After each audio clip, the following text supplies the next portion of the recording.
to the republic for which it stands. One nation, under God. Indivisible. With liberty and justice for all. Guns, self-defense, concealed carry. This is the Patriot Defense Podcast. From the war room in Idaho's high desert, here's your host, Todd Echols. And we are back once again. Today, actually, it is, what are we, Thursday? Thursday. It is Thursday afternoon, and we are tucked away in the war room somewhere in the high desert of southern Idaho. And I have to apologize to everybody because I was getting to where I was doing 2 podcasts a week for a little while, like a long one and then a short one during the week. And then I got sick. And we had this beautiful, I won't say beautiful, we didn't do it, so I don't know how good it would have been, but this, I will say cool. It was a really cool Christmas podcast, all laid out.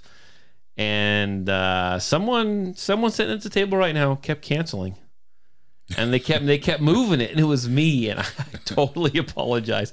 I was pretty bummed out. I think I spent 2 days telling my wife that I was like, I finally planned a freaking Christmas podcast. Like, I had an idea. I planned this thing out, because most of the time I just kind of throw some stuff together, right? We kind of had it planned out. I thought it was going to be a good show. Everyone that I talked to said they thought it would be a great show. And then I had to freaking cancel it. That pissed me off. We appreciate you not getting us sick. Oh, my gosh. I don't know what I had, and I just haven't been that sick for quite a while. And it's a cold, and it was lasted for like a week, and it was freaking horrific. Right through Christmas, too. Everyone's opening their Christmas presents, and I'm sitting over there so freaking stoned on like Benadryl and whatever else I was taking handfuls of at the time. I was like, my wife's like, you okay? I'm like, oh, I'm not good. I'm going to go to bed. Hoping everybody didn't take it home going, Dad didn't like his Christmas gifts this year. Yeah, no, it was rough, but I'm a little congested sounding, but I'm feeling better today. So today we got Magnum. God, I freaking don't know what to call you anymore. That's all right. You're on the podcast, you help out in class, you call in or write into the radio show on Fridays, and I just don't even know. Yeah, as long as it's not profane, I'm good. Okay, that's right. We can do that. I've been called a lot worse. And we got Eli. Hey. And we haven't come up with a nickname for you yet. No. Eli, I guess, is the nickname. It's not my full name. So okay, well, we'll go Eli then. Yeah. That works. Eli showed up today, even though he should be at home napping right now, because he had 2 weeks off. He took 2 weeks off from running, but Eli comes out and runs with me on Thursday mornings, and he should be at home sleeping right now.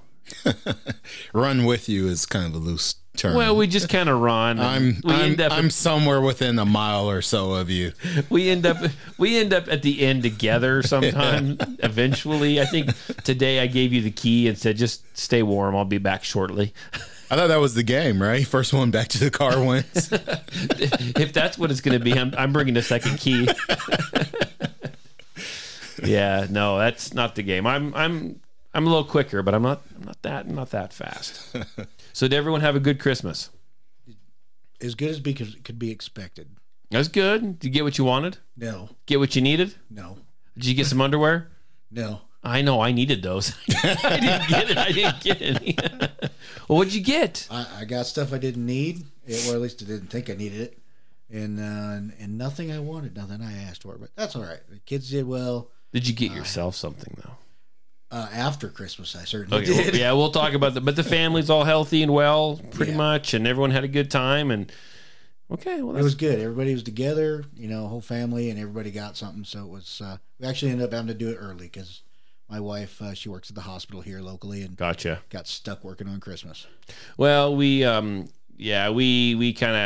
really have it early, but I have to go up to these people's house and this family member's house, and then try to get everyone back to my house. And this year I was just a bit overwhelmed, and there was just like a lot of people. I will tell you, well, let's ask about Eli about your Christmas. I'm going to tell you about one of my best Christmas gifts that I got. It was freaking pretty awesome. Yeah, Christmas was good.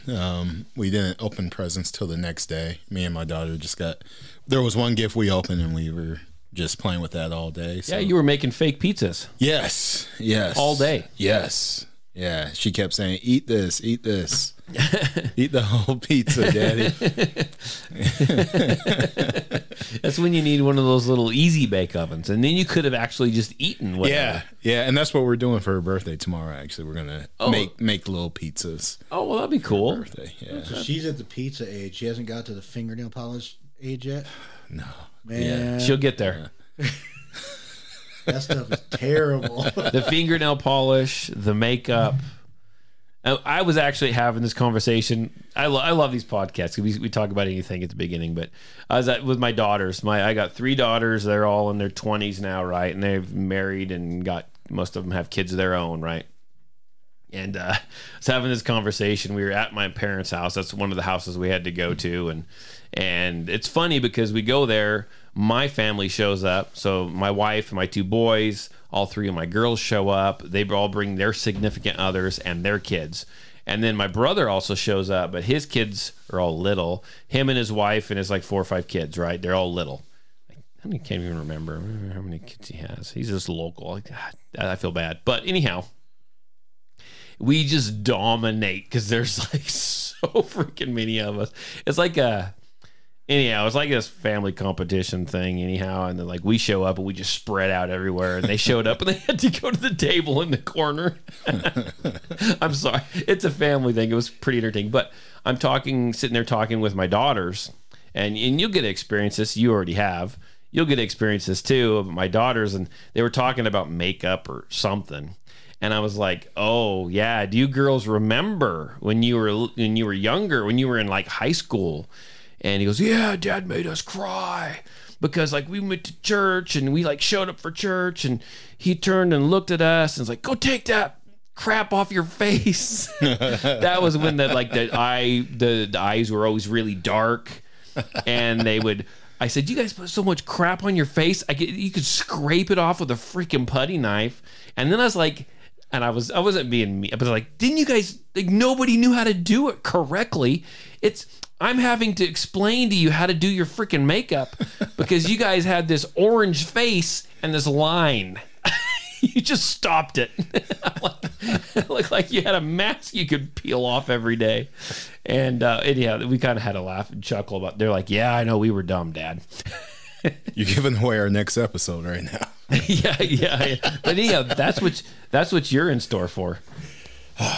Oh yeah, I had to be the dad that was my wife is Russian, so it was never, they don't do makeup. They don't. Well, her sister did, but that's a whole nother story. She doesn't do the makeup and that. She doesn't like doing the nail painting and that. Mm-hmm. And I'm a softie when it comes to my daughters, so I have to sit down and do the nail paint and all that good stuff. So I figured out that I suck at nail painting, and you got to practice at night when nobody's around. So you're like, "Yeah, I hope I don't get caught on video doing this because it's going to be a weird one." Yeah. And then you can come out the next day and you brush them all up and you get the little stickers out, and then she's all happy for 30 minutes and comes in with a bottle. "I want a new color," It's like, that's like you with guns. "I want a new gun." Yes, 30 minutes after you buy one. That's right. "I need a new trigger.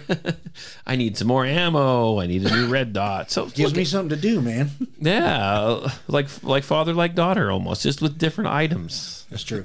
So yeah, get ready. It's just started. The roller coaster you're just still climbing to the top of the hill, dude. And you know that chink chink chink chink chink chink chink. You're maybe halfway up there. Yeah. Pretty soon it's gonna go chink chink, and you're gonna be going, "Oh man, when's the bottom gonna fall out of this?" And then it will. Yeah, right around the teen years when they bring home the first boyfriend, you look at him, go, "God, I hope she's not modeling them after me." Yeah. Oh. And it's you think, I don't know, I'm not around your daughter, but if you think she's got any emotions right now, you just freaking wait, dude. You ain't seen nothing yet. You kind of outnumbered at your house too, aren't you? Yeah. In fact, when I went to leave just now, I said, "Hey, I'll be back," because she was trying to get me to eat the fake pizza. Okay. And I said, "Oh, I gotta go." And then so when I went to say bye, she did the ignore thing. Oh no! You can tell she's kind of she's aware of what she's doing. Yeah. The silent treatment. Yeah. She purposely looked down and was. So, he's going to be one of those days where he's out there petting his chickens.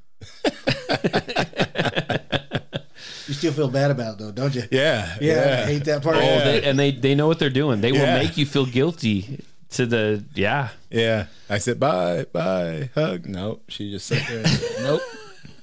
You've disappointed me. You should have said, I had enough of your damn pizza. I ate it all day yesterday. Make me some spaghetti or tacos or something.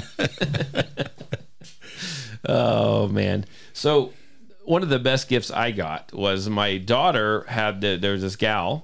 She didn't have anywhere to go. I think she works with her, or she used to work with her. Had nowhere to go. She actually came and spent Thanksgiving with us. And we didn't expect her to get us anything, right? But she showed up. She's kind of like she's just part of the family. I mean, she like blends in perfectly, and you don't even know she's there, and you know she has a good time. She showed up, and we weren't like, we got her something, but we weren't expecting like anything, right? Showed up, and she goes, here, and she didn't wrap it. She just set the grocery sack down on the counter and goes, oh, I think you guys will like these. Some of the biggest damn steaks I've ever seen in my life. She just went by the grocery store, and they're like this big around, and they're like 1.5 inches thick. Yeah, there's a price tag left on there. I saw what she spent on them. I'm like, oh no, these will be fine. Wow. Big steaks. So you guys did steak for Thanksgiving, or no? She brought that for a Christmas gift. Right now, I just put them. I wasn't ready for them because we had all this leftover food, so I vacuum sealed them and just put them in the freezer. But these massive freaking steaks. Nice. I'm like, yeah, that's a Christmas gift right there. I like it. I'm excited about that. But it's killing me. I'm stuck on this god awful chicken, and you're talking about steak. so am I. Yogurt, peanut butter, and blueberries for my snack, and sometimes I get a third of a banana, and then rice and some kind of meat and some vegetables, and that's it. And eggs and toast, dry toast. You know the deal. You know, Yeah. you used to be a trainer. You know what I'm talking about. Yeah. I'm like the smell of peanut butter now. I'm like, oh God, it makes me sick. I'm done with. So what's really nasty is it's plain yogurt. So I mix the yogurt and the peanut butter together, and then I pour the blueberries in there and eat it like that. It's good for a day it's good for the first 3 weeks, and now it's just like. But in this kind of eating is all like fire for effect, right? It's just gonna suck no matter what. Oh yeah, it's just freaking gross. But so you did purchase yourself a firearm. You purchased yourself a Christmas gift like yesterday. I did. I'd like with any gun, I like to research them and wait till they work out most of the bugs. Some of them I haven't been able to do that, and I paid the price for it. But I picked up the Smith & Wesson CSX. Yes. Ended up, I had a little Taurus GX4, great gun for those who can shoot them well, and I can shoot decently, but I could not shoot that gun to save bananas. So I was like, you know what, I'm moving down that route of 2011s. I want a pocket gun. This is essentially as a 2011, so I went and snatched it up. I definitely like it a whole lot more. The trigger is god awful. It is I need some work to get done on it. So I'll be playing with that one this weekend. That trigger is insane.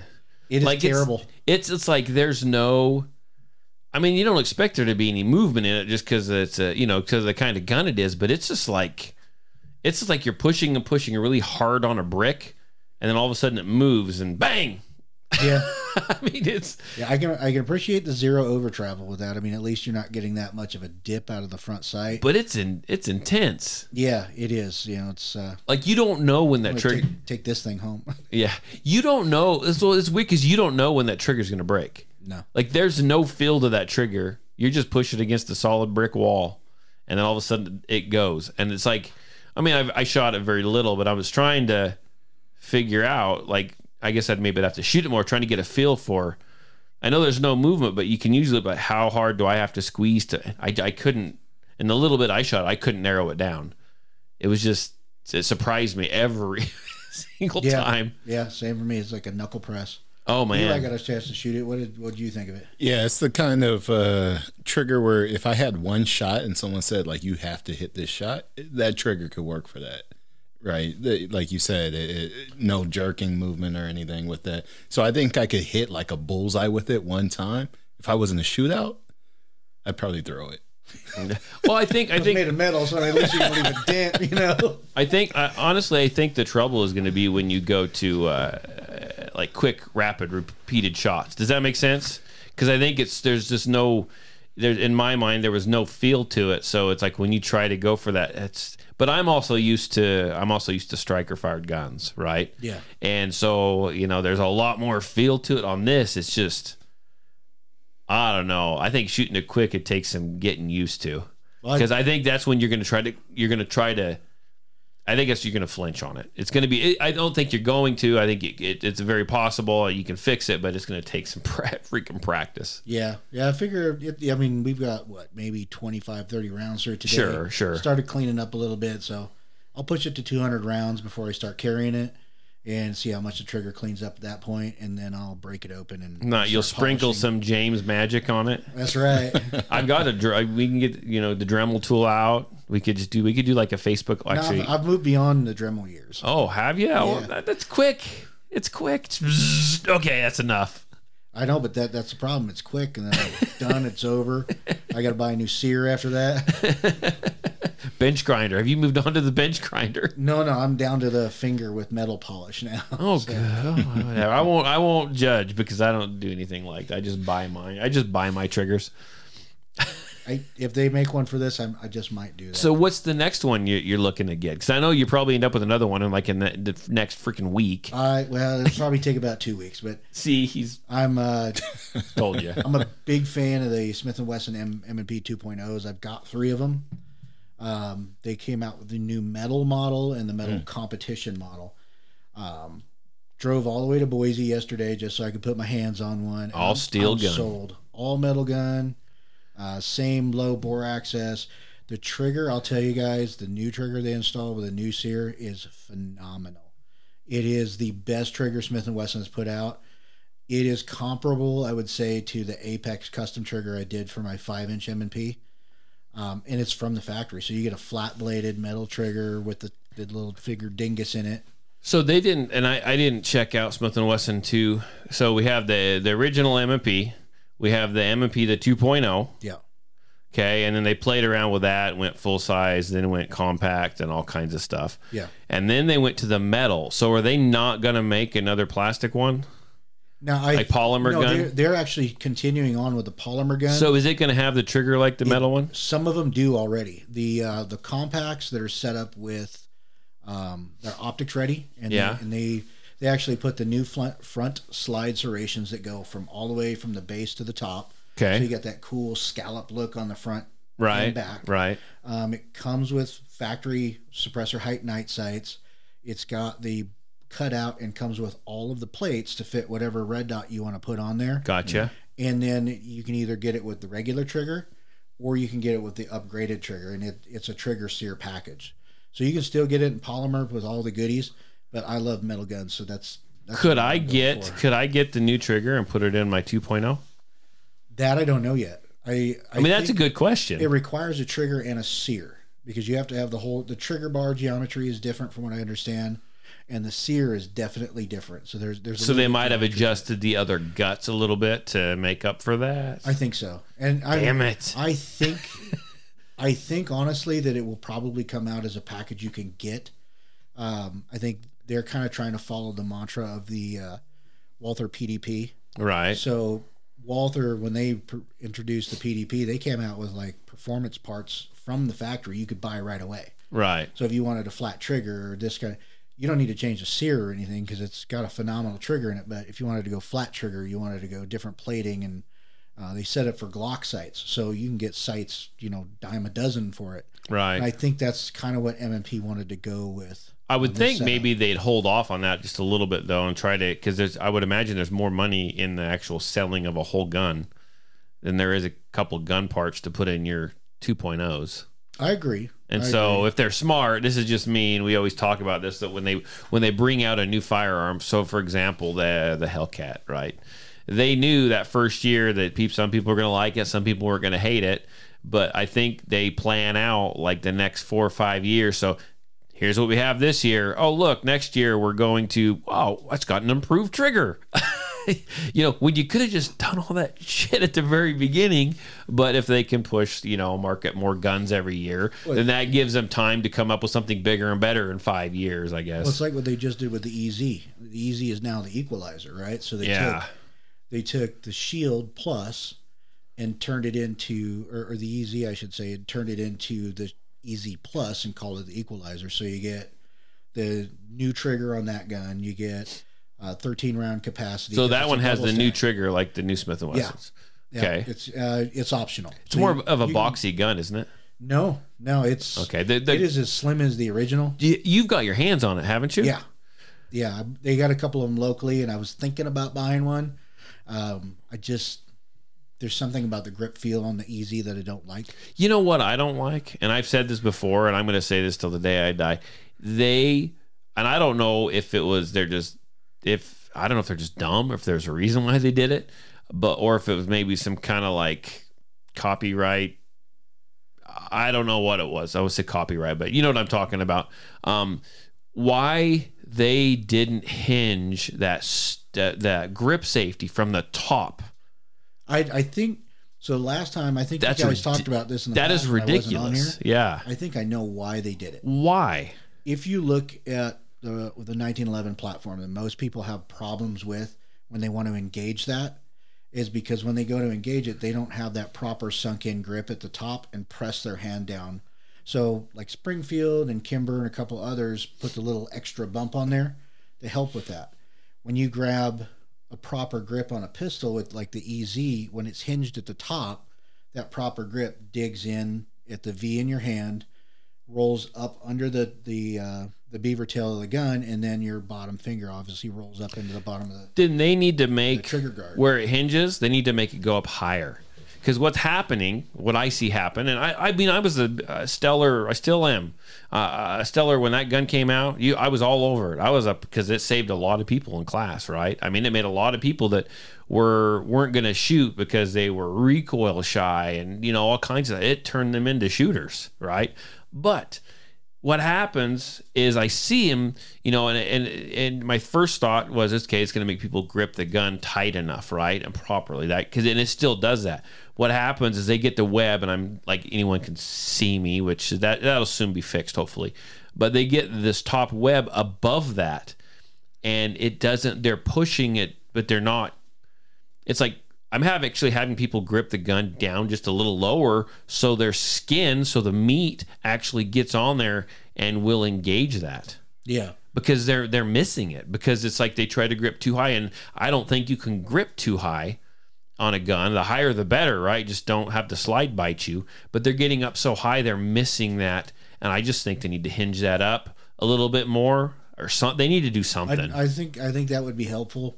But otherwise, looking at how you're gripping a gun from the holster as you're rolling in from the from the thing on the way up, or the back of the grip rolling into the tang, that meaty thummy part of your hand there should engage that as you make that press. Sure, but I'm talking about I've yet to teach a class from the holster where someone's drawing and firing that EZ, right? They can, but I've yet had one of those classes. But it's a lot of like, I'm not picking on people. It's the older people. It's the older crowd, the ones that have a little bit of problems anyhow.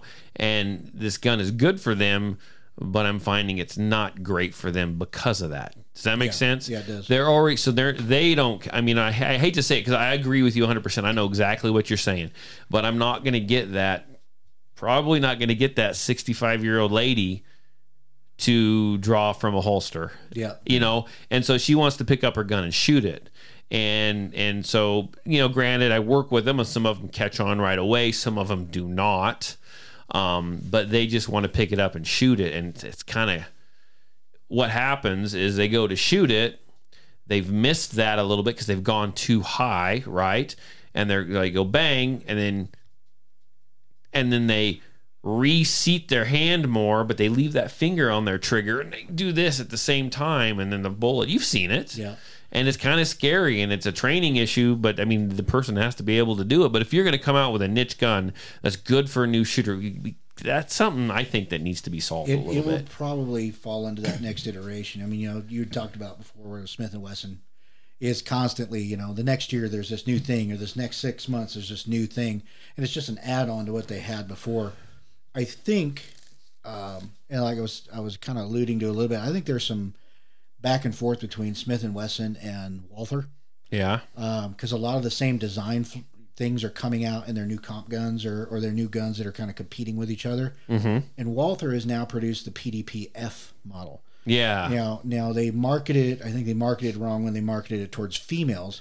But if you look at all the assets of that gun, it works for those new shooters. It's got the light pull slide. It doesn't have the heavy recoil spring. It's got a more vertical grip. It's got a closer between trigger and back of your hand. So what do they call it? Length of pull. Length of pull. I think of shotguns when I think about that. Too. But yeah. But you know, they're marketing that towards it's a lot easier for people to reach. And I will say, I haven't shot one of those, but I will say the Walther, they are marketing gurus when it comes to making videos. Have you seen the videos? I did, yeah. It's like they're like movie trailers. That's why I have a PDP. Yeah. Well, it's cool because like the last year's one will grow. I mean, like this one will build off of the last. Phenomenal. It's like you sit down watching a 20-minute show on YouTube. I'll have to send you some of them. They're cool. I mean, they like directed a freaking movie for that commercial. Yeah, it was pretty good. Yeah, Germans are great at doing that. They sold the HK416 to the U.S. with. Have you seen the video for the HK416? No, I haven't. Man, made me want to put on froggy flippers and jump in the pool and try to shoot them under the water. I was like, I got to get one of those. And they said, "Oh, it's $4,600. I don't need one that bad." Yeah. So I'm looking at possibly getting. Well, you actually found some news out too. Let's not skip over that about HoloSun. Oh yeah. So bring that up because now I got to spend all freaking kinds of money now, boss. So and get a loan from James. I'm a fan of the HoloSun products. They just seem to get better and better every year. They came up with that idea to do the SCS product, which is a direct mount to Glock's MOS, and pretty then cool. We're going to come out with HKVP9 direct mount, so you didn't have to have plates. You don't even have to replace your factory sights. Been waiting a damn year for it. Oh, it took forever. I was in a I was in a Boise shop, touching my future in-law wife, M&P Metal 2.0. trying to also help Todd spend his money. And the guy breaks out. He goes, "Hey, we have the new HoloSun for that, the SCS." And I go, "Nah, because it's not supposed to be out for a year." And he pulls it off the shelf right there. Great price on it. Now makes me want that gun even more because I'm going to put the sight on it. Yeah. And I was like, "Hey, when's that VP9 one coming out?" And it's, "Oh, it should be releasing by the end of the month." And so, of course, I got to call Todd and let him know he needs to spend money. Freaking hell. Yeah, exactly. So I'm looking for that now a little bit. But did I ever talk about me trying to buy this, the gun that I want to buy? Did I ever talk about this on the podcast? I think you brought it up a little bit. Yeah, because I always talk about like I'm buying a gun, like I never do. And I'm like, I think people are just going to think I'm just talking shit at this point. But I still want to get my hands on I still really want a P30. I think I don't, and then I think I do. So the HK P30 with the LEM trigger. Got to have that, and I can't just go. I can't go buy it off from a store. I got to get it from Langdon Tactical, and I'm really looking at it, and I'm like, it's like buying the gun twice. Yeah, that's true. And I'm looking, and I'm like, God, they what do? They cut it for an optic. Yeah. They improve the trigger, and they got that one weird trigger. It's like all weird shaped. I have to get that one. And I don't know what else they do to it, but you get their internal polish job, short reset from Gray Guns. It's awesome. Which really cleans it up. You get the replacement spring in the back, which brings you down from a 12-pound to an 8-pound spring.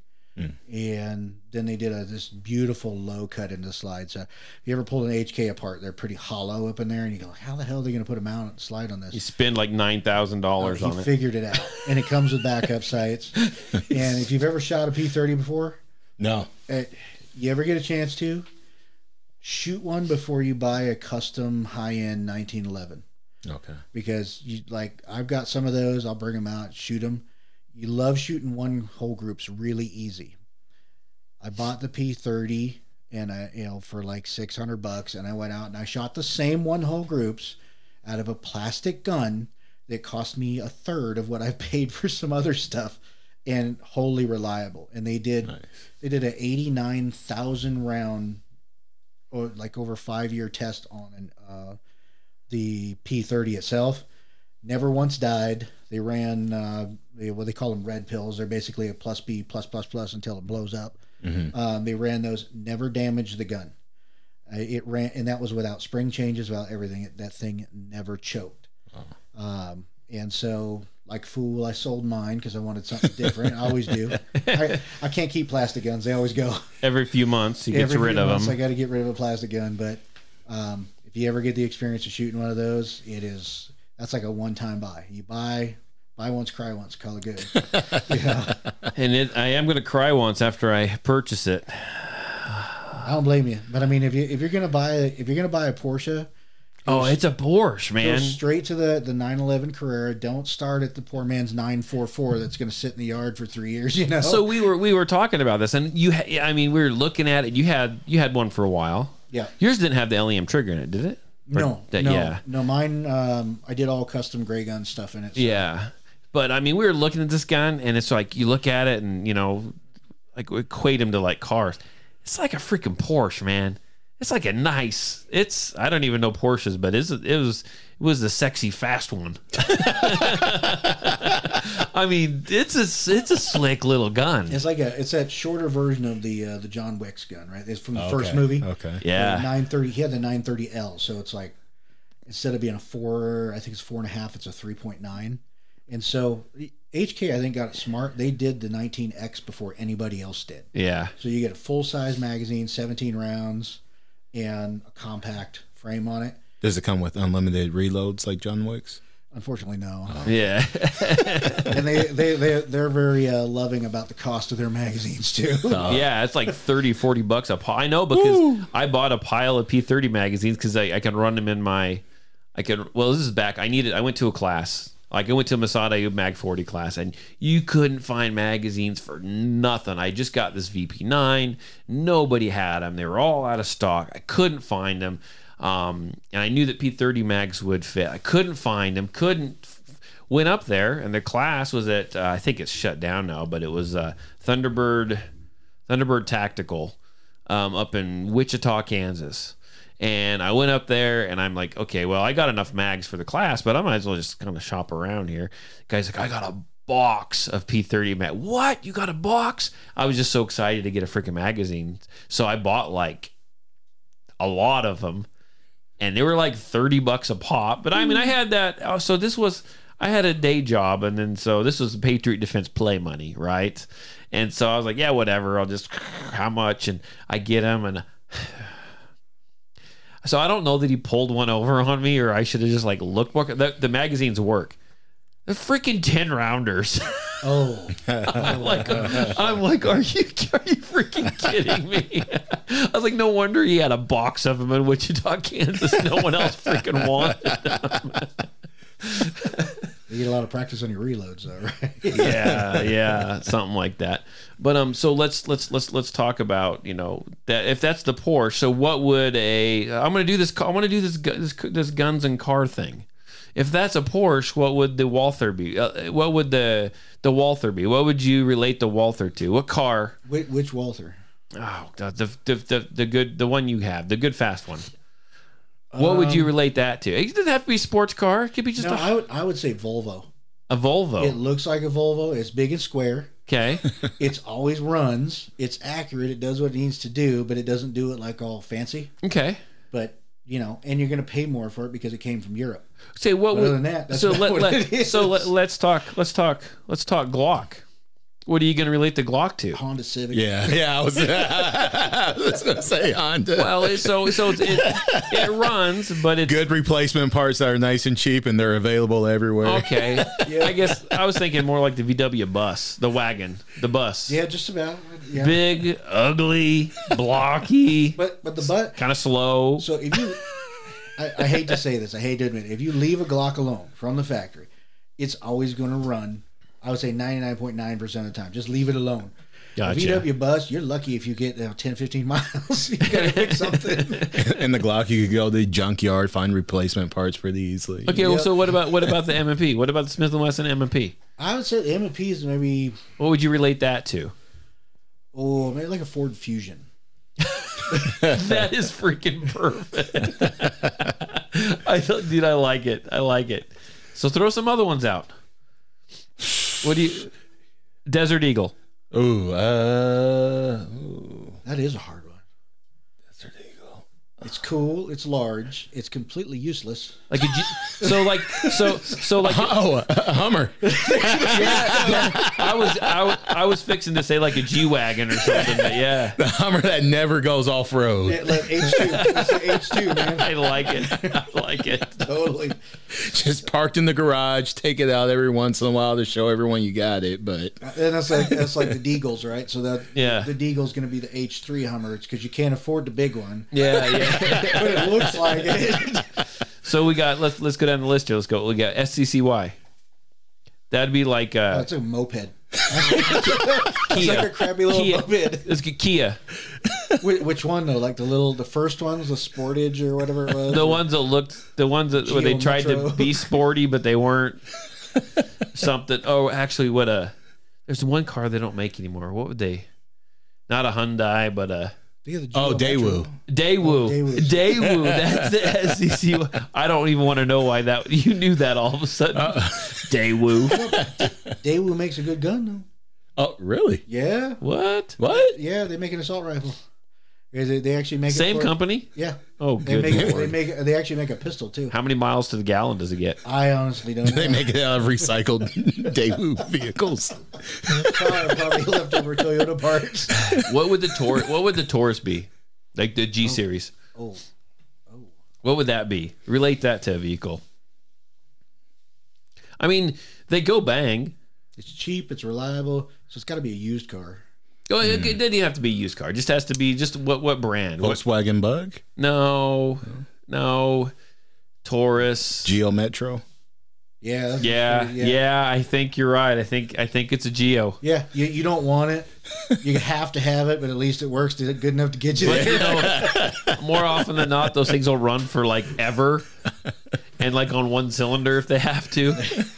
Then they're down too. I think they only have 3 cylinders. Yeah. I I like. had one speedometer didn't work, fuel gauge didn't work, and only went up to 4th gear.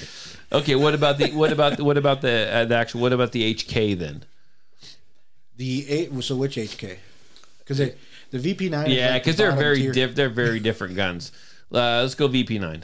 VP9. I would say that's in the Volkswagen realm, like a Jetta. What? Yeah, What? I can't carry a Jetta. I'd say it's a Jetta. Freaking hell! What about the UP whatever the the USP? I would say Army Hummer. Have to be Army Hummer. Yeah, those things are tank. Yep. They're big and they're They heavy. look like it. They're heavy. They just keep on going. What's another main? What Kimber? Kimber? Yeah, what's Kimber? What's something you pay a lot for that doesn't run? That'd probably be a Range Rover. Yeah. Yeah. You know, you got a good point. Tesla. Did you see my post on Facebook the other day? Show and no go. Did you see my post on Facebook the other day when they're like, I get those suggested ads?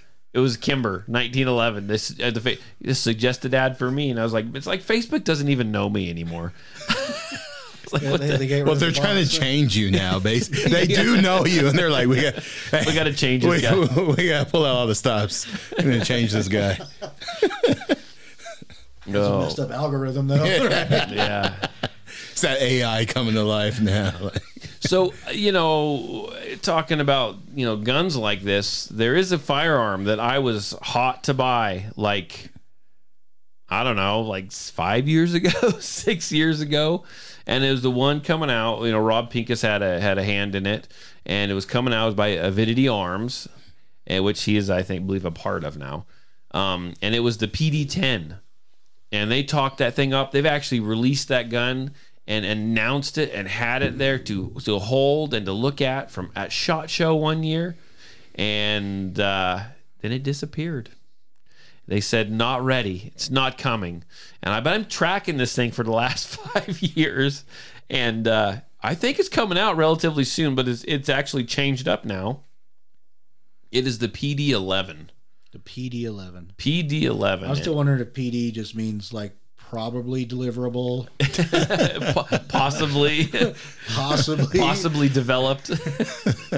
No, at this point they have actually. I think they've got like holster manufacturers and stuff. Like they're talking like packaging now for the gun, and I think it's getting real close. So what details are on it? Is it going to be? If it comes out single stack, they are way behind the curve because the P365 is eating everything alive, and it has changed what people think of a carry gun. Right. Yeah. Well, and so it'd be interesting. I think he actually quoted. I don't think I have it saved in here. Rob Pincus was saying some stuff about it the other day. Let me see. Usually I will screenshot all that stuff. And I don't know that I did, and I would have read you. There's that stupid Kimber picture. We don't need to see that. I'm still going to call it Bigfoot. It is Bigfoot. It is Bigfoot. I'm just looking here, and I don't have it, I don't believe. But he talked about how everyone's, saying, well, there's other guns out that are, and I've said it too, right? There's other guns out there that are better than it now, right? The market's totally changed. But he is bent on the fact that he is making a gun for concealed carry. He's making a concealed carry gun. He wants one with a decent trigger. He wants one that is going to be super ergonomical. And I believe it's I don't know if it's a double stack or a single stack. I just tried to look real quick and I can't remember. But it's got I sent you a picture of it. It's got that big deep cut, like that big deep beaver tail, which I think is going to allow people to manage it. It's got good sights on it. They're like claw sights, and they're all some really good stuff in it. I'm still going to give it a try. I'm still excited. I've been following it for a while, and then when it comes out, I think I'll pick one up. And I think it's going to be, when he first started talking about it, it was going to be right around $500. So a good price for a defensive gun. And I will say this, I don't have the gun in my hand. This is the guy that goes around. He does a lot of defensive classes. He's an instructor as well. He's developed this gun. My thoughts are, and I could be wrong, I could eat crow. My thoughts are, he knows kind of what he sees in class, and he knows what makes a gun good as far as for defensive uses. And so, I'm hoping this gun comes out and it's good. I don't know. We'll see. We'll see. Stuff has changed. You are correct. Stuff has changed. But it's not a real small gun, but it's not a real big gun. I don't know. Fingers crossed, man. I'm kind of excited that I've talked it up enough. I have to buy one now. I just have to. Yeah, you're in it hook, line, and sinker, so there's no way getting it. Eli, have you had the chance to catch up on the old podcast? Some of them, yeah. How old? I actually have been doing this podcast now for I started. I've been doing the podcast for at least 6 years, 5 or 6 years. Yeah, at least. It's a lot of episodes. I've gone 2 years back. Yeah. Oh, have you? Yeah. Yeah. So you got the PD-10. Yeah, a little bit of that. Yeah, you're so stuck to that. I am. I think at one point I said I was going to buy 2. I'll be buying 1. Stuff has changed. I don't have the expendable income that I used to have. Stuff has changed, especially if I end up buying the P30 and the freaking new Holosun. Yeah. I think looking at the design of Bigfoot there, I kind of like when somebody spends the time. I don't know Rob Pincus personally, and I respect his experiences that he's done.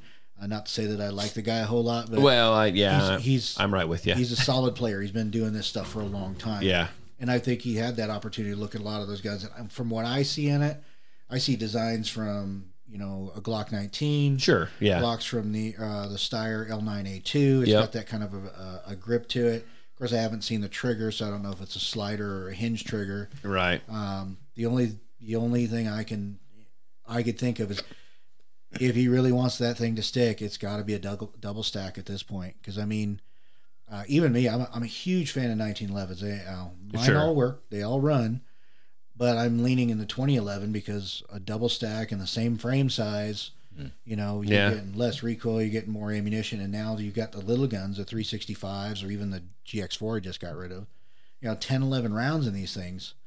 and they are super compact. You just throw them in your pocket, So I think if they're going to hit this one out of the ballpark, you're going to have to double stack it. I mean, and I'm not arguing because I haven't got my hands on the gun, and I kind of agree with you. But I mean, we were at single stack, we went to double stack. There's no saying that you can't go back to something else in a single stack now. I mean, the market continues to change all the time.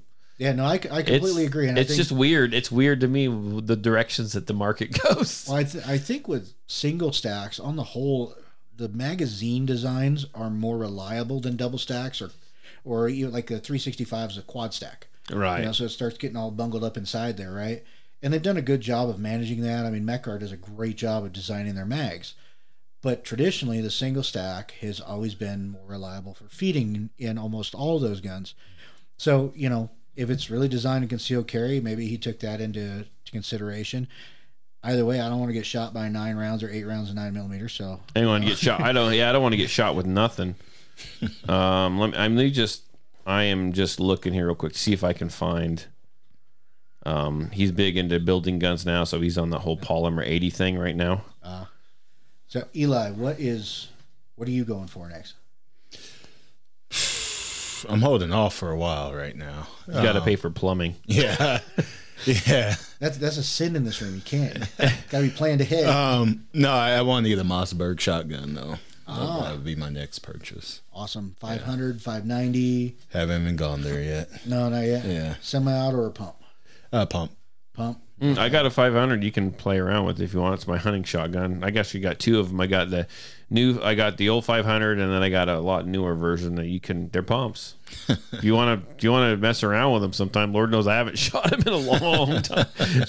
Well, you did say your daughters are out the house now. Huh? Yeah, exactly. Exactly. So the next time you roll out and he wants to bring out the pumps, I'll bring the fun stuff. Okay. And I'll bring the practical stuff. Yeah. Sounds good. And at the end of the day, I will work hard to change your mind. Yeah, I can't find what I'm looking for, so I'm just going to give up because I could not talk and look at that for an hour. But let's go. That's a pretty good small talk. I liked it, guys. So this is going to be a little longer episode, possibly. But I sent you guys, and we're not talking the Christmas episode. That is not going to sell today, guys. Okay, we might actually hold on to that, and if we're still together next year, we'll just do that next year. So we've already pre-planned a year ahead for next year's Christmas episode. We should just record it. I'll just save it on the computer. We're taking Christmas off this year.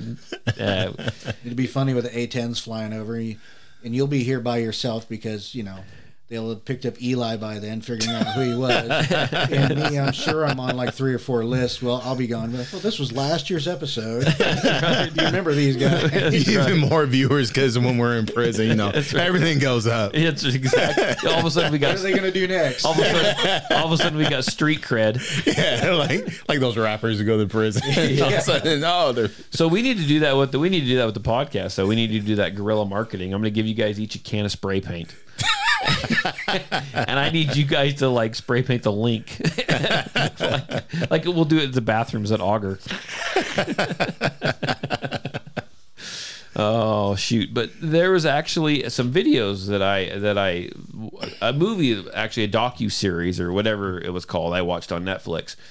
And I'll explain it, and I'll kind of explain what we're going to talk about, and we'll get your guys' insights on it, because to me it could relate to firearms, and I think it will to a certain extent. But the whole subject is fascinating to me, and it's about how people. I think there's a lot of people that say they won't, and I'm not trying to knock anyone or cut anyone down, but there's a lot of people that say, well, when they come for our guns, or when I'm told to do something, I won't do it. If it gets my rights, I won't do it. I think there's a lot more people out there that are just going to kind of bow down to any authoritarian or anyone with authority, and they're just going to do what they're told. And people may say, well, I don't believe so. Well, I found this docu-series. I had some time because I was sick, and I was watching some stuff on Netflix. And I forget the name of the show. I think it was, what was it? Don't Answer the Phone or something like that. Something along those lines. Yeah, it's a documentary. It's like a 3-episode documentary. And it takes place back. It tells a story, a crime that was committed, but these crimes were committed over a span of 10 years. and I think they had like 72 people or 72 victims or 72 incidences of this crime taking place. It was in the 2000s. And you didn't get a chance to watch the show, I don't think, did you? Okay. No. So I'll explain what it was. Well, there was this guy, and he was calling, he was from Florida or somewhere, and he was calling fast food restaurants. Or random restaurants, mostly fast food restaurants. And he actually called to a restaurant here in Blackfoot, Idaho. But he was calling, and he was saying, hey, look, I'm so-and-so with local police.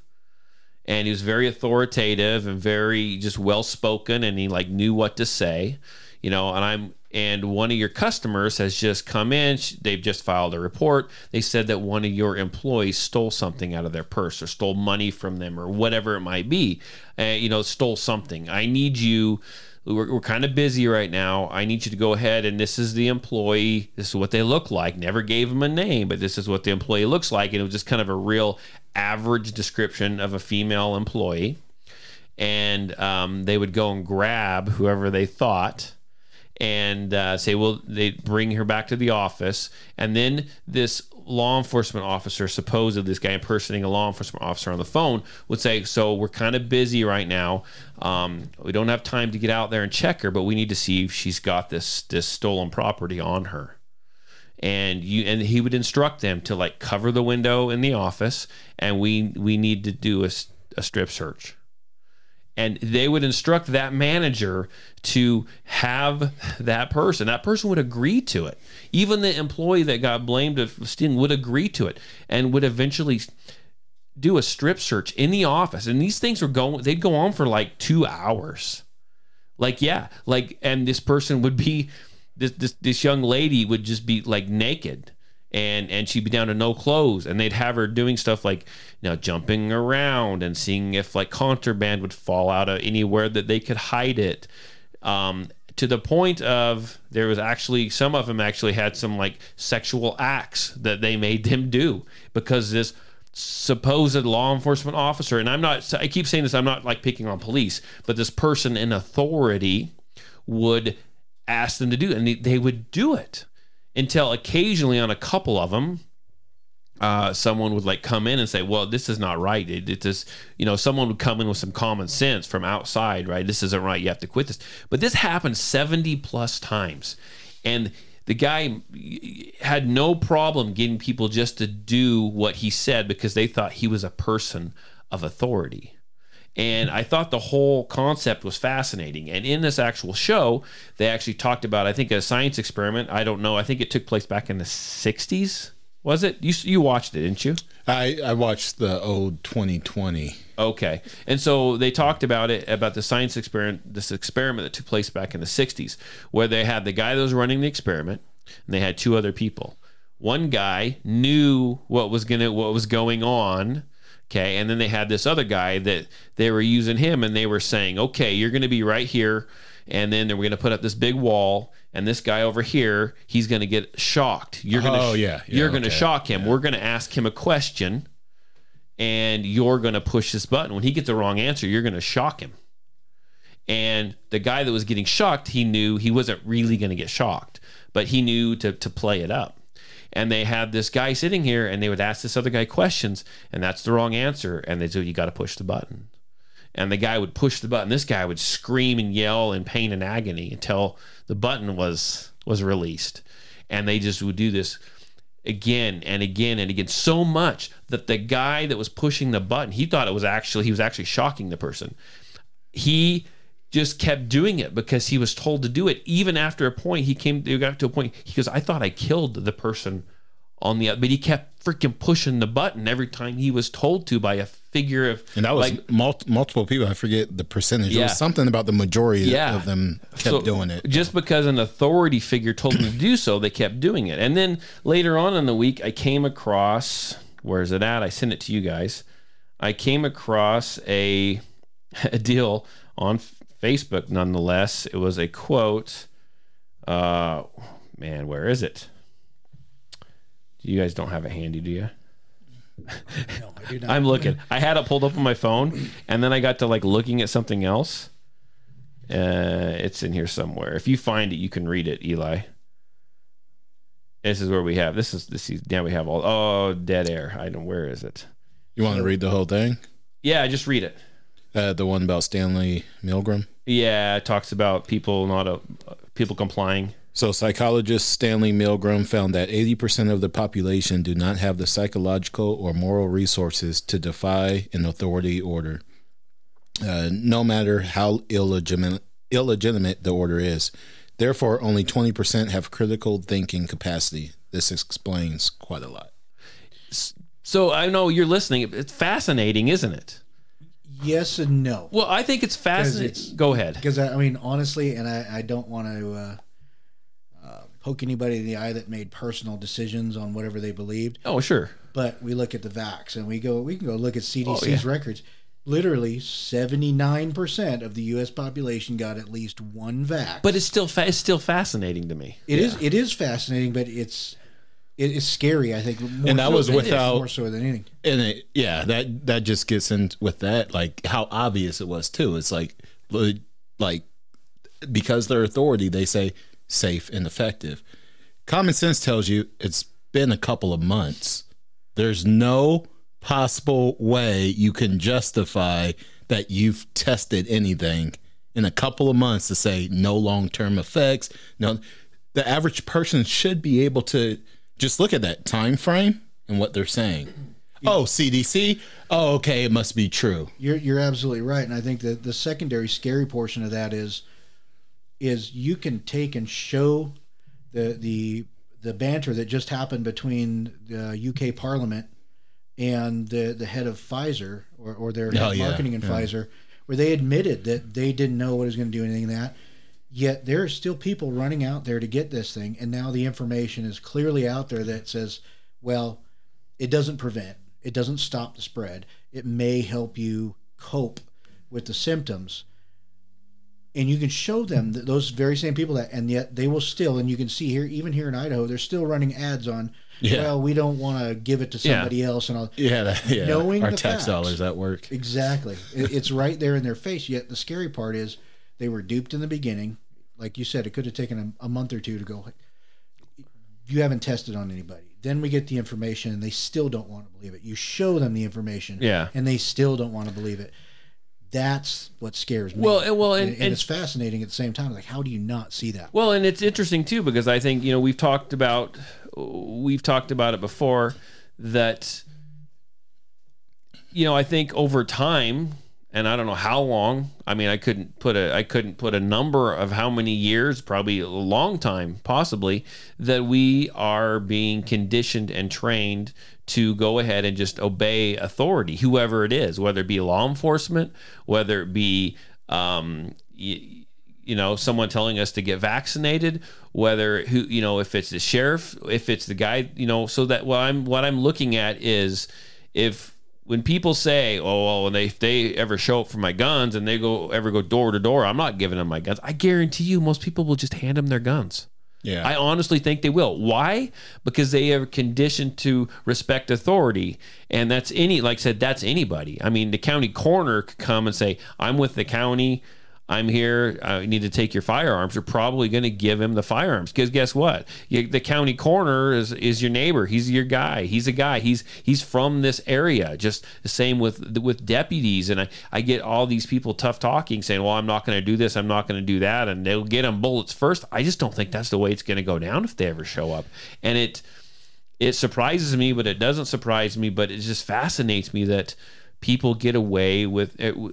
People will get away with the things they get away with because people just give in. They just like, okay, they're just like, well, here you go. Because it is in a position of authority. I honestly think we've been conditioned over time. And we were talking about that even with, I feel like ever since you showed up, I feel like I'm picking on law enforcement. And I'm not trying to, just that you are an avenue to that. You've experienced it. You lived it. You kind of saw it from the inside. Does that make sense? Yeah. Tarver hates me saying that, by the way. He's going to yell at me.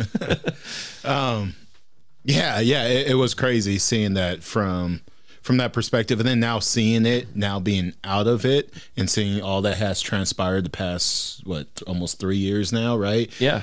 It's it's scary to an extent to see that people are like that. They so like an example I gave you, number of times for juvenile men or young boys who say we're like 14, 13, developing into men, they're like 120 pounds soaking wet, walk in and it's like, oh, who called the cops? Grown man, right? The dad. Yeah, the dad. The parent. Yeah, the father in the household, 200 something pounds, whatever, capable. And he's calling us and, hey, I need you to do something. He called my wife, his mom a bad word or something, or he called me a bad word, or he's not going to class, right? And you're there as another man. You called a man with a gun into your house to take care of your son. Yeah. Can you do something about it? Do what? Take him to juvie.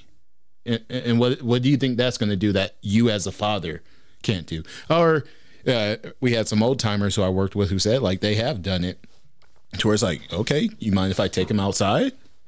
And they rough up the kid a little bit. But to think like a grown man who's the father of this child is okay with the thought. And then they always think, oh, is it okay for me to do that? Is that illegal?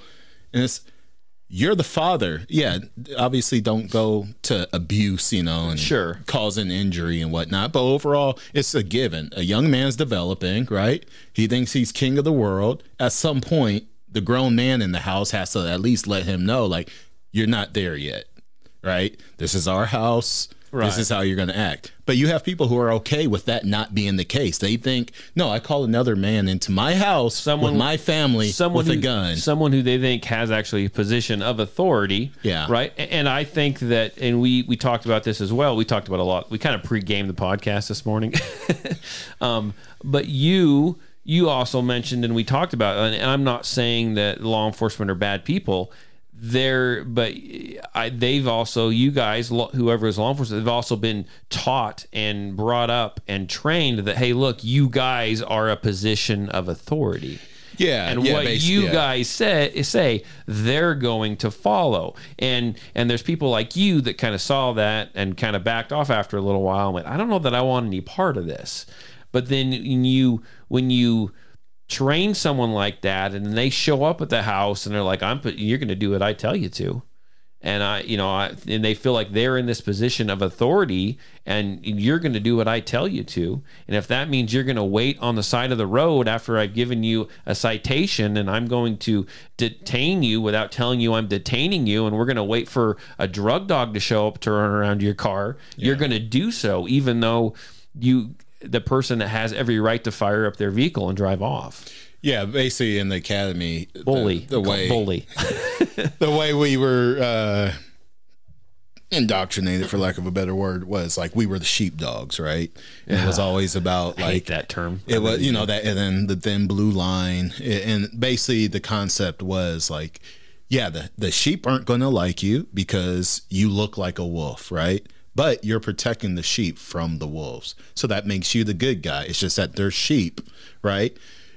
Never does it get brought up, well, what if the shepherd who's sicking you on the sheep has bad intentions? Yeah, has bad intentions, right? That never comes up. And that, right. And even without that, right? Just the value system of that, looking at people as if they're sheep. And you're the sheepdog, meaning you're above them, basically, right? They don't know better.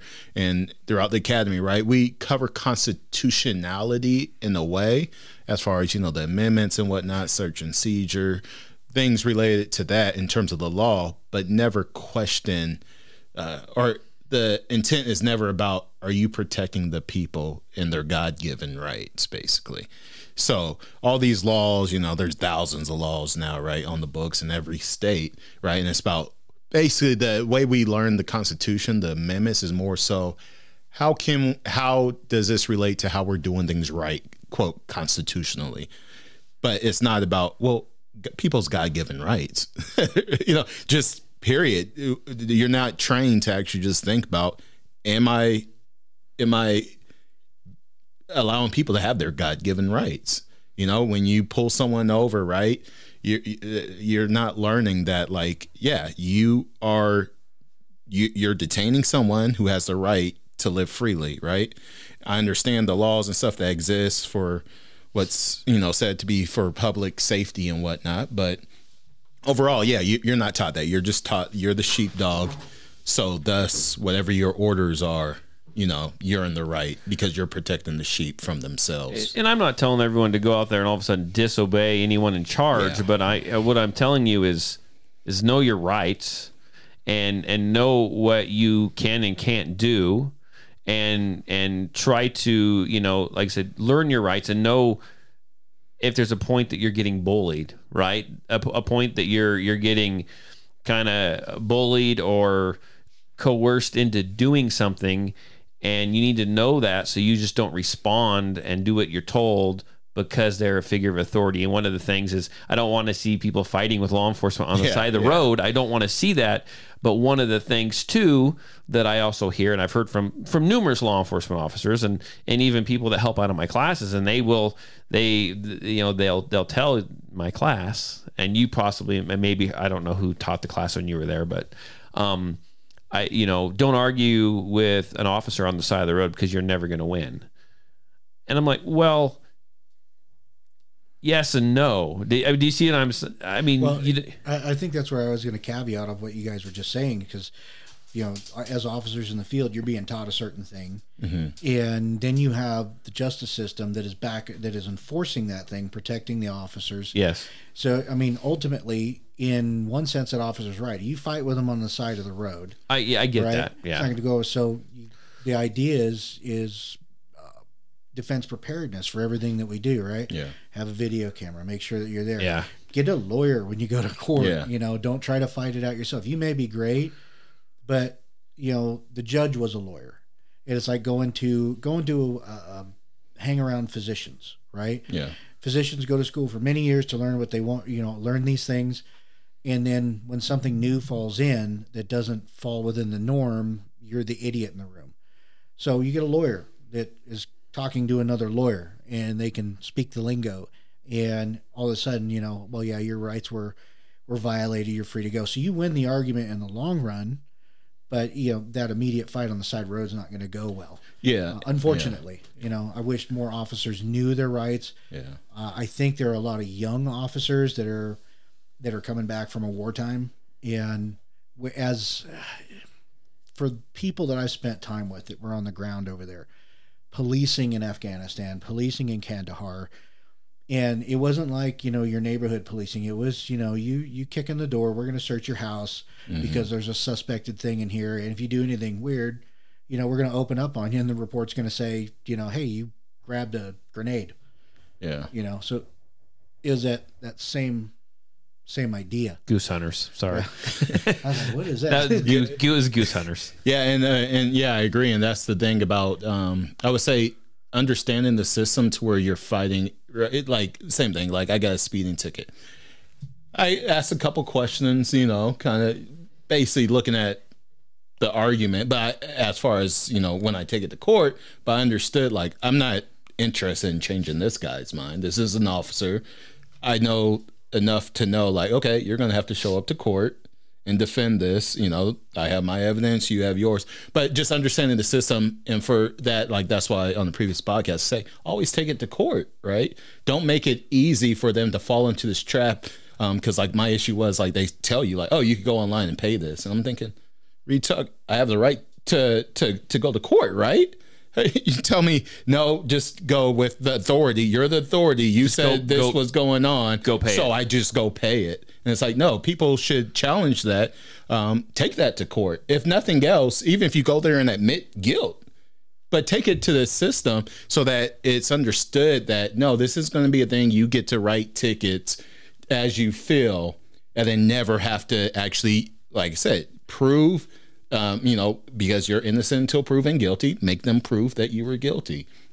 Make them go the long route. I think it's something like over 80% of cases are settled. That's because this system wants them settled because they ultimately don't even have it in place for us to get our speedy trials at this point, right?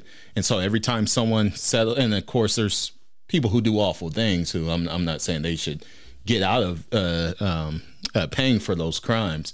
However, there's also a lot of cases in which, they're trying to push people to settle. And I know people who perhaps didn't commit the crimes, but they scare you and say, hey, settle, settle, settle. And that's to prevent you from actually getting your rights in a trial, which everyone should go ahead and so when I say like challenge that authority, it's like go through the system we have as it is, and like but make it actually work, make it actually like take its time and see it through, rather than taking the shortcuts and saying, hey, go pay this online real quick. We did a podcast on this a while, just not too long ago, about the ATF, right?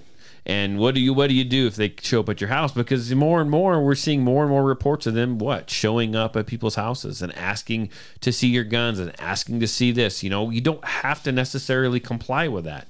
You have rights, and we talked about what you should and shouldn't do, and that was a lot of that advice was coming from an actual Second Amendment attorney. And people just need to know. And a lot of the times that we see that they show up, people will record them. Yeah. And even though they may belittle you, whether it be law enforcement, ATF, FBI, may belittle you and make fun of you for recording them. I mean, you have that right. Do it.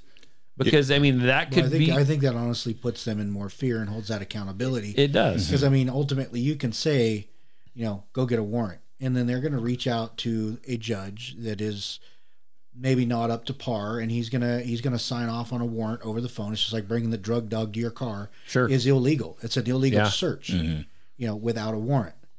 And yet they'll call up a judge who's at home, and I'll just sign off on it. You're good to go. So they're responding to authority too. The ATF is calling me, so I'm just going to sign off on it. They know best. Yeah, exactly.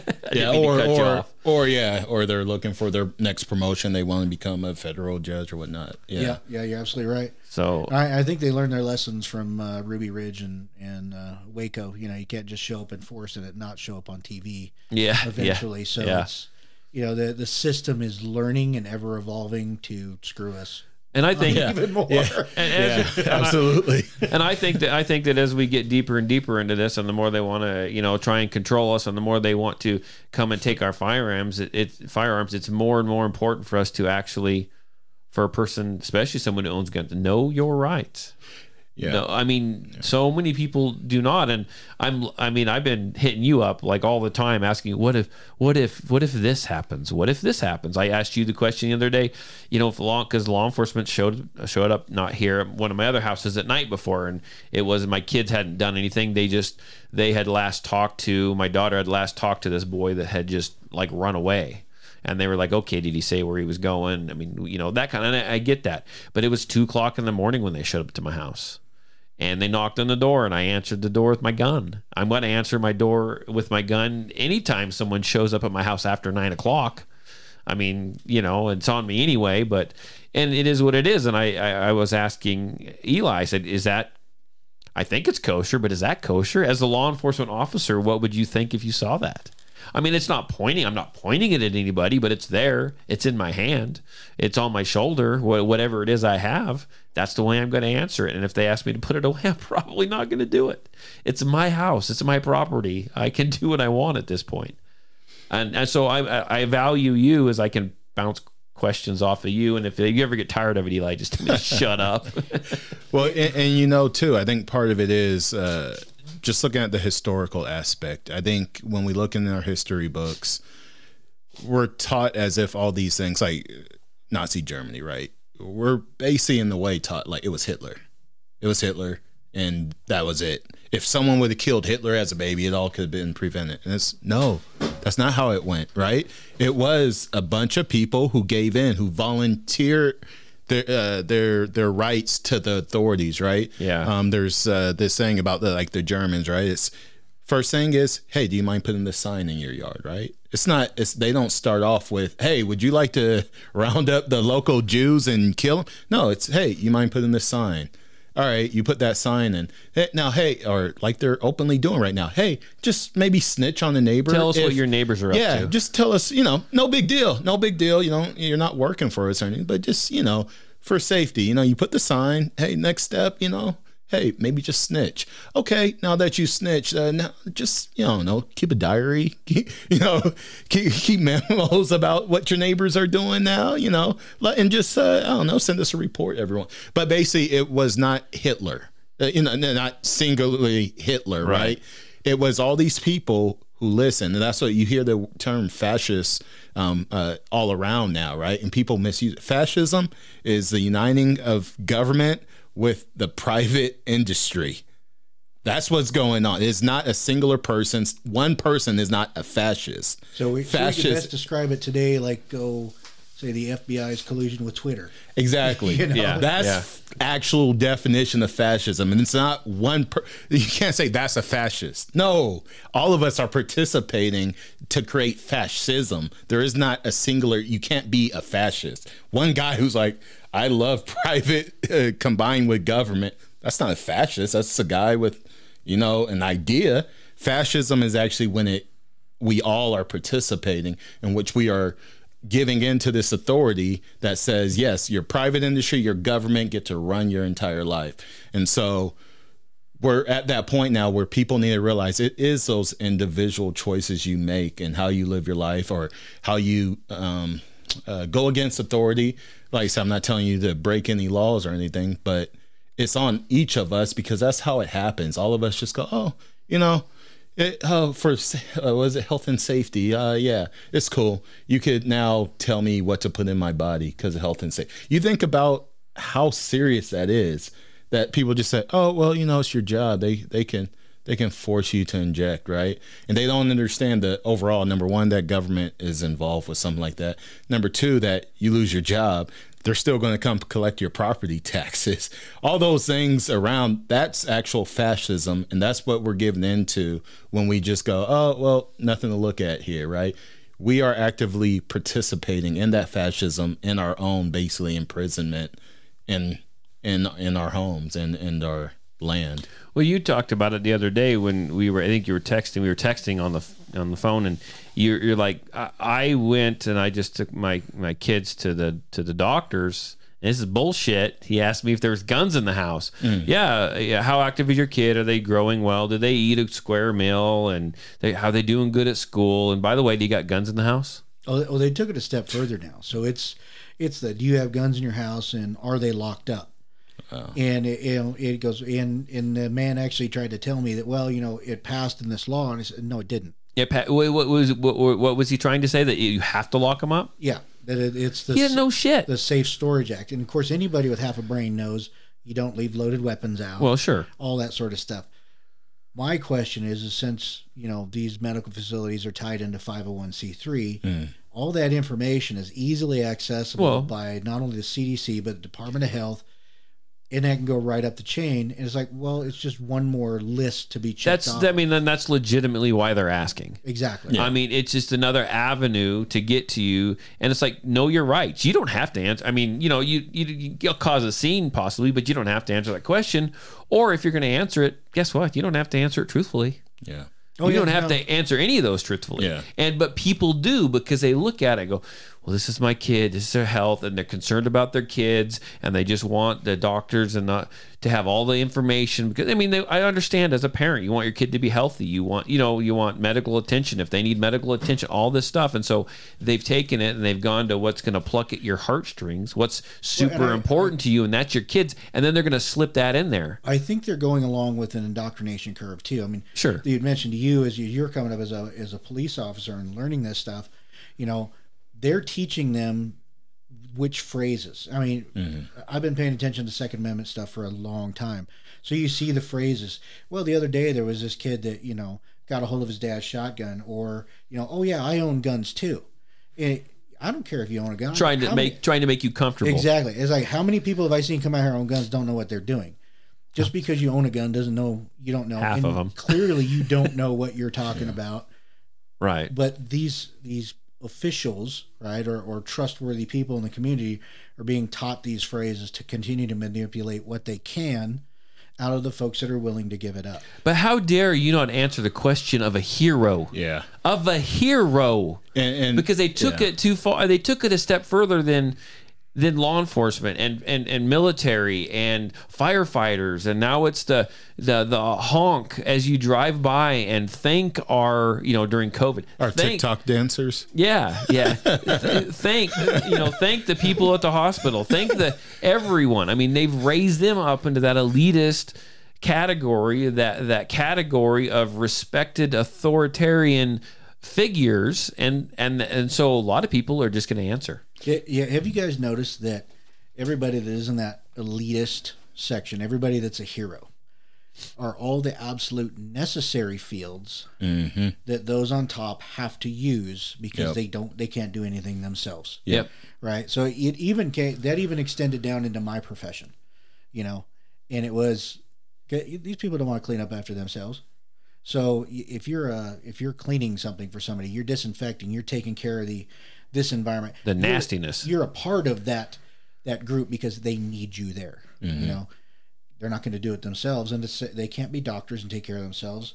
They like you've always said, right? They're not against guns; they're against us having guns. Yeah. Or they give them to people that for a few dollars more are going to do anything they want. They subcontract out their own violence. Yeah. Exactly. Exactly.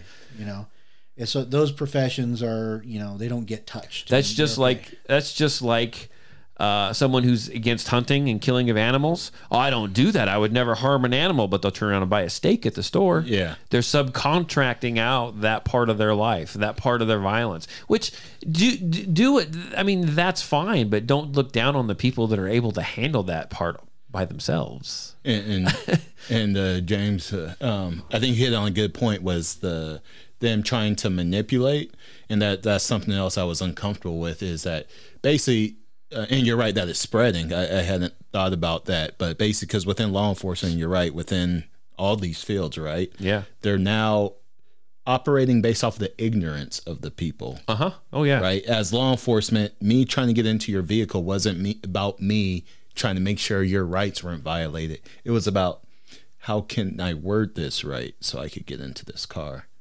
Right. How can I trick my way into this? And so, do you wouldn't mind if I looked in there, right? Well, and they're preying off our ignorance. Like, they don't want us to know. They don't want us to take care of ourselves. They don't want us to come up with our own home remedy medical treatments. They want us to depend on these people that are going to inject us with stuff, or respect law enforcement officers that may or may not come back and ask for our firearms at a certain point. And they just want us to go with it because what are they doing? They're making our lives easier, and they're keeping us safer. And I didn't mean to cut off your thought. No. Yeah, absolutely. But that's exactly what they do. Yeah, they're operating off of same thing, like you said, with the vaccine. That was not about educating people or even telling them to use their own brain, right? That was all about, they don't know how the CDC runs. They don't know that, 90% of our funds come from Pfizer? They don't know. So, hey, look, just say safe and effective. They won't ask questions. If they do, we'll call them liars. Because it's all about, most everyone, honestly. I mean, I want to be, that safety is the key word, is that word. People want to be safe. What was the Pfizer thing? Did they say they needed 75 years to release their papers or whatever? Yeah. Just think about that. Average person who still goes around and says inject themselves. How easy it is to realize, if someone says I can't see their information for 75 years, might they be hiding something? Yeah. No, they're an authority figure. They can't. There's nothing to hide. They're waiting for a couple waves of people to die. Yeah, it's a lot of proofreading, I'm sure. Yeah, exactly. Yeah, it'll be like the Kennedy assassination. Oh, they'll find out in 50, 60 years, and by then all those people will be dead. Yeah. It won't really matter, and nobody goes to jail. Yeah, a little blackout here, blackout here. Yeah. Like the UFO files. Yeah. I can read the word and was. That's all that's thanks for the information. I appreciate it. And then Jane Doe told John Doe that Jane Doe.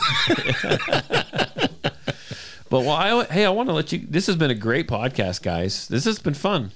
And I loved our small talk that took up a majority of it. That's freaking fantastic. I miss those days of podcasts.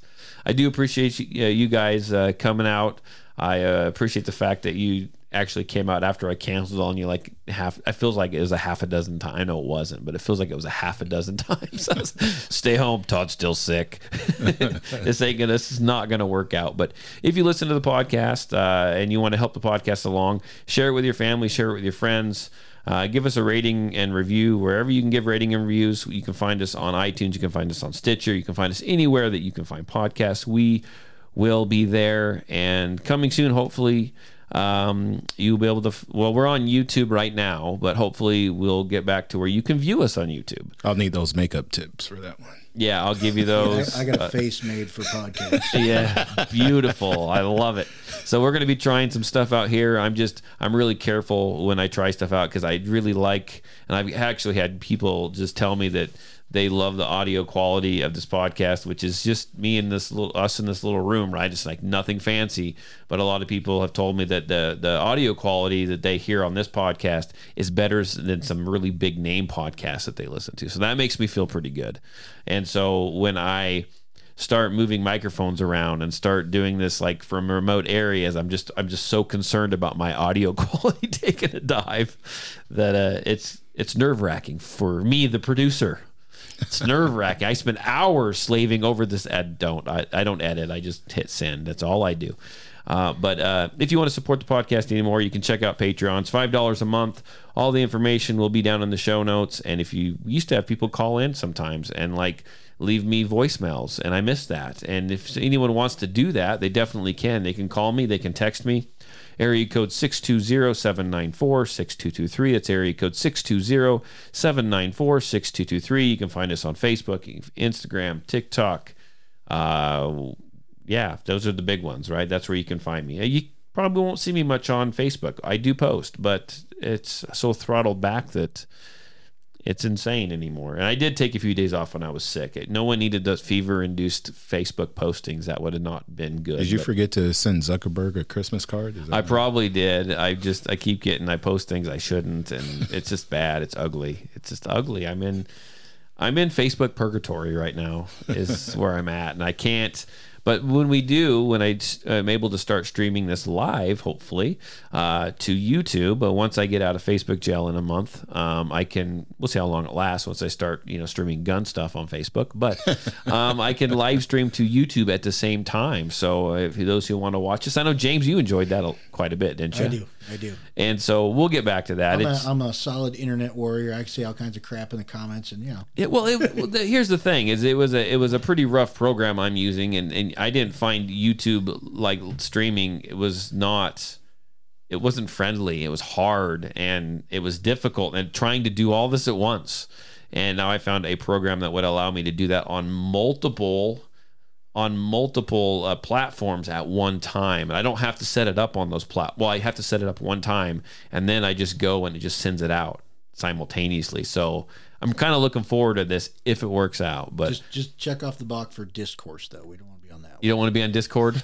Yeah, no Discord. Okay, no Discord. I don't want to know like the Uvalde guy on accident. Yeah, exactly. You should set up a bet to see if you could get the double ban, where YouTube and Facebook ban you at the same time. Oh, yeah, that'd be a good idea. I want to take odds on that. I will say that YouTube has gone and found some of me and Tarver's. We used to do extra podcasts, me and the Cajun Cowboy. It was a Preppers podcast. You remember those? Yep. They have removed those. Wow. They did not like those. So anyhow, I appreciate all the support. I always do. Get a hold of me if you got any stories or want to be on the podcast. We'll make it happen. Until then, I will see you guys later on. Have a great rest of your week. Bye.